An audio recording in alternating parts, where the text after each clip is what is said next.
Assalamualaikum warahmatullahi wabarakatuh. Perkenalkan, nama saya Fatmawati. Nama saya Fitriya Tunisa. Nama saya Rusdiani. Nama Munawarah.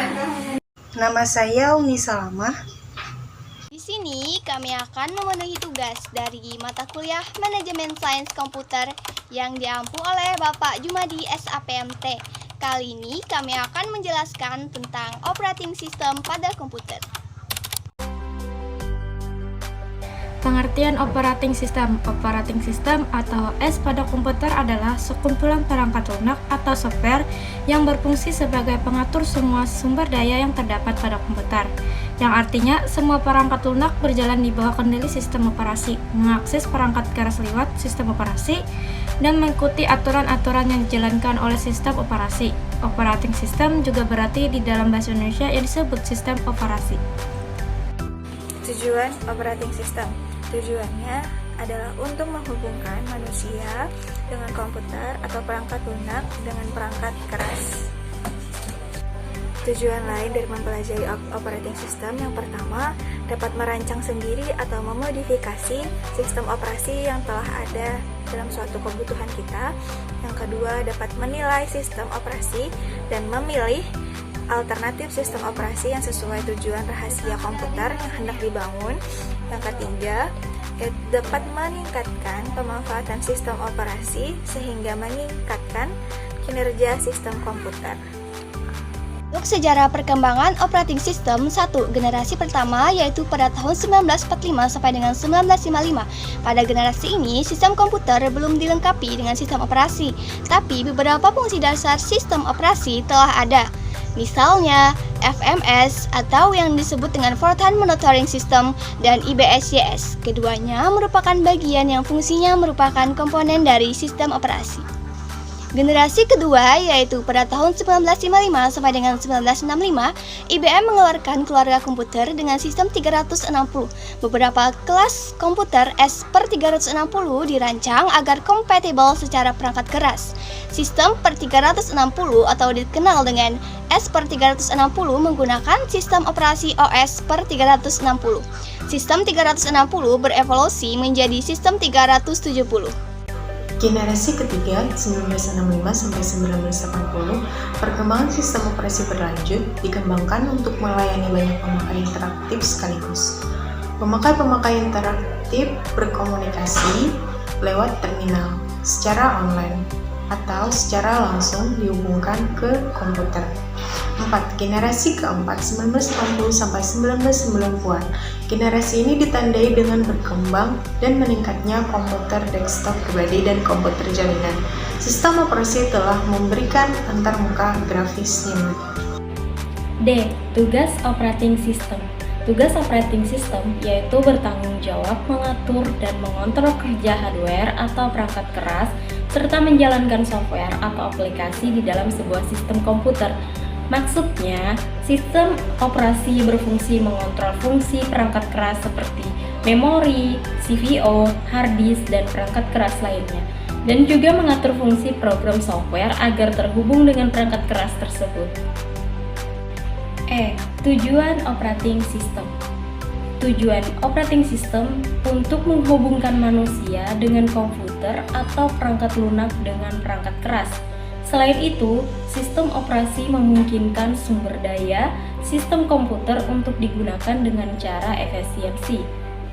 Kemudahan sistem operasi membuat komputer lebih mudah dipakai dan memberikan kenyamanan untuk pengguna. Fungsi operating system yang pertama melakukan kontrol sarana sumber daya jaringan agar dapat digunakan secara bersama, seperti menjaga sumber daya dan direktori jaringan, pengelolaan permintaan akses remote ke sistem file dan database, manajemen antrian permintaan bagi pengguna jarak jauh untuk perangkat periferal. Yang kedua, melayani permintaan klien untuk mengakses aplikasi dan sumber daya jaringan. Sistem operasi ini mengarahkan perintah untuk sumber daya jaringan dari aplikasi remote ke pengguna sarana komunikasi, artinya melayani pertukaran pesan pada jaringan. Yang keempat, networking basic, yaitu dapat membedakan beberapa bagian pada unit-unit komputer dalam jaringan. Yang Yang kelima, kontrol sumber daya lokal komputer meliputi fungsi proses, prosesor manajemen dalam mesin multiprosesor, kontrol peripheral, dan proses fungsi manajemen sumber daya lain dari operating system lokal. Selanjutnya, macam-macam operating system pada komputer. Yang pertama ada Microsoft Windows. Microsoft Windows adalah sistem operasi yang dikembangkan oleh Microsoft dengan menggunakan antarmuka pengguna grafis atau GUI yang membuat pengguna dapat berinteraksi dengan komputer menggunakan tampilan visual yang sangat memudahkan pengguna. Untuk kelebihan dari Windows, yang pertama GUI atau antarmuka pengguna grafis yang familiar, yang kedua dukungan driver hardware yang lebih banyak, dan yang terakhir lebih mudah untuk menginstal aplikasi atau software. Untuk kekurangan Windows diantaranya yang pertama harganya yang relatif mahal untuk membeli sistem operasi ini, kedua rentan virus dan banyak hacking virus komputer yang menyerang sistem operasi ini, dan yang terakhir tidak ada sistem keamanan yang tangguh kecuali pada Microsoft Windows tahun 2000. 2. Unix adalah sebuah sistem operasi komputer yang dikembangkan oleh Bell Labs pada tahun 1960 dan 1970-an. Unix didesain sebagai sistem operasi yang portable, multitasking, dan multi-user. Kelebihan: 1. Sistem file stabil untuk database, internet, server internet, file server, dan internet client. 2.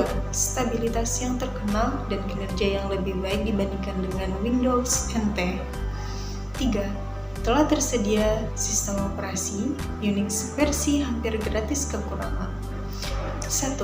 Harga sistem komersial operasi yang mahal. 2.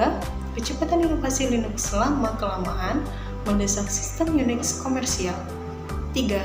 Penawaran sistem operasi Unix versi hampir gratis tak sebaik sistem operasi Unix komersial. 4. Sedikit software untuk pekerjaan kantor. 3. Linux. Linux memungkinkan penggunanya untuk melakukan modifikasi untuk meningkatkan kinerja sistemnya. Kelebihan dari Linux yaitu 1. Freeware, yaitu software yang bersifat free tanpa ada tuntunan dari hak cipta. 2. Tidak begitu membutuhkan hardware yang terlalu besar kapasitasnya maupun biayanya. 3. Stabilitasnya yang stabil digunakan untuk apa saja, baik server maupun client. 4. Share liberalis, tidak merusak sistem lainnya jika diinstal dengan versi yang lain. Kekurangan Linux yaitu 1. Sulit bagi pengguna awam untuk beradaptasi. 2. Membutuhkan banyak waktu dan tenaga untuk menggunakannya. 3. Proses instalasi software atau aplikasi tidak semudah Windows. G. Cara kerja operating system. Dari user, kemudian application, kemudian operating system, lalu hardware. Sistem operasi komputer hanya bisa bekerja setelah menerima instruksi dari penggunanya, yaitu user. Setelah menerima instruksi, kemudian dikelola atau diubah menjadi informasi yang diterima oleh perangkat lunak atau software yang ada di komputer. Demikian materi yang dapat kami sampaikan. Atas segala salah dan hilaf dalam penyampaian kata, kami mohon maaf. Assalamualaikum warahmatullahi wabarakatuh.